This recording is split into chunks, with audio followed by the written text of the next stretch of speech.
Hello, this is Morris Ruddick, and this series is on Jewish business secrets. We've covered a lot of ground in our discussion of Jewish business secrets, including right thinking and right strategy. Create, innovate, and bring increase. Wisdom tells us that we also need right timing.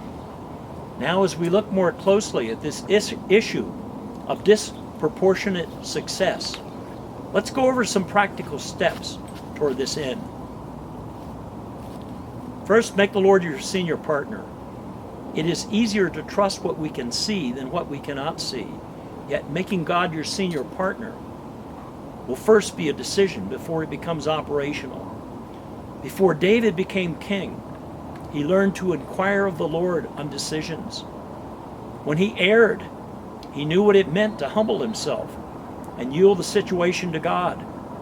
It is written, "Seek first his kingdom and righteousness, and all these other things will be added to you." Surround yourself with wise counselors.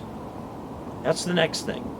One of the most important things a business owner can do is to select 2 or 3 wise counselors that they can use as dependable advisors. These are people whose experience and maturity will reflect not only a track record in the type of business they are pursuing, but an expertise in accounting and marketing. There's a proverb that in the midst of right counselors will be safety. Next, become excellent in something that you do. It also has been written, "The one who excels in his work will stand before kings." For most people, there will be something they can do well.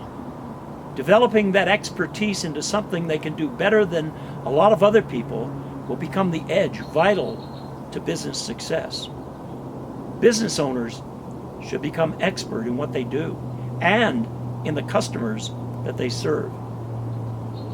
Next, discipline yourself to view things from a long-term perspective. Having a view of the future is essential to anticipating change and adapting to the times.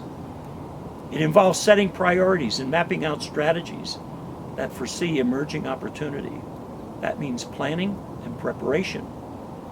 Wisdom calls for preparing your work and improving on it, and only then taking care of personal desires. It has been written that an enterprise is built step by step, little by little. If things move too fast, then you will overlook the traps that experience will enable you to avoid. Next, make decisions based on the right thing to do. A successful enterprise is built by wise planning that is honorable and honest. Customers will soon recognize the ways of those they do business with. Doing justly, extending kindness, mercy, and humility are foundational to being a part of a trust society. Next, learn the art of diligence.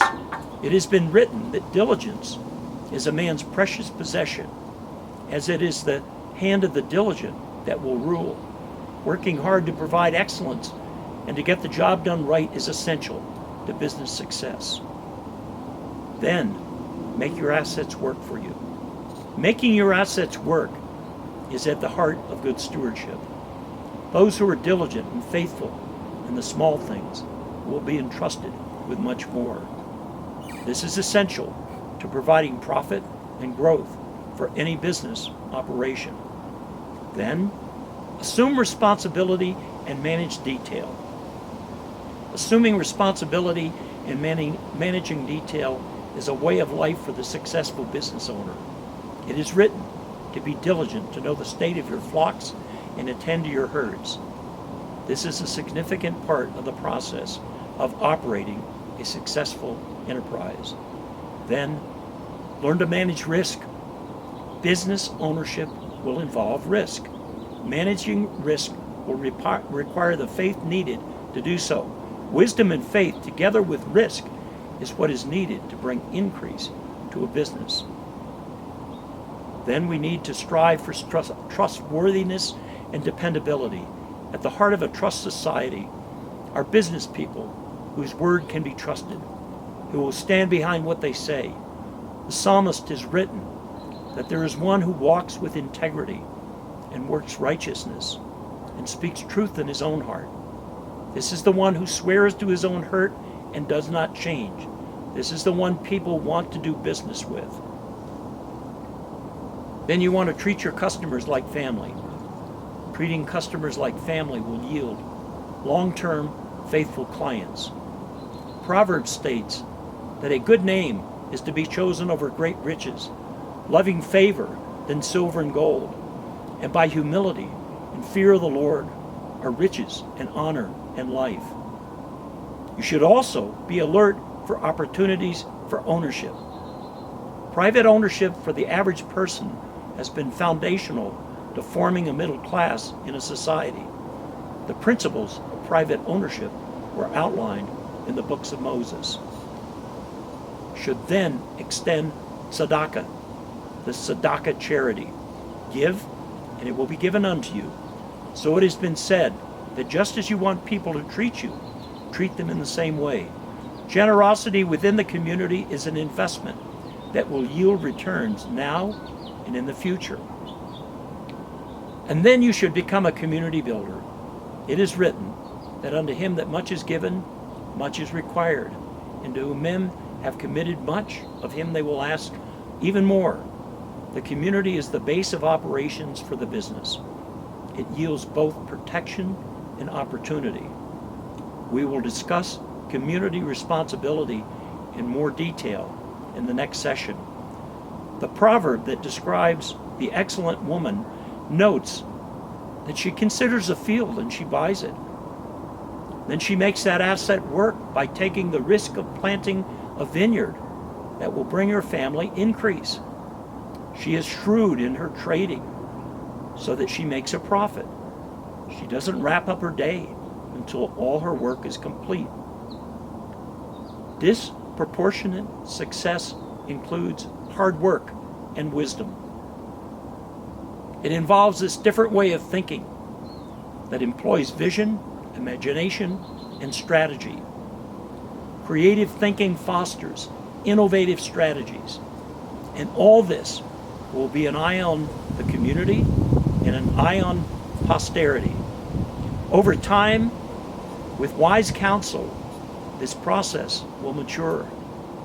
There will come a recognition of the changes in seasons. Anticipating change will be vital to recognizing and maximizing opportunity. Timing as such can pave the way for the future. It is why bottom-up birthed organizations tend to endure longer than fast-track operations. Success can be a two-edged sword. Success seduced Saul and even King David. While it broke Saul, David knew what to do. He humbled himself and yielded his future to the one who had made him king. It brought recovery and set the stage for a new season. Success begins and ends with the thinking, the creative advantage that you have. However, the edge of success will be in the strategy, the innovation, the bridging of the seen world into the unseen world that opens the door to the process of discovery that produces disproportionate success. In our next session, we will discuss the function and role of building community and a simple strategy used by Jews for centuries to achieve success. This is Morris Ruddick.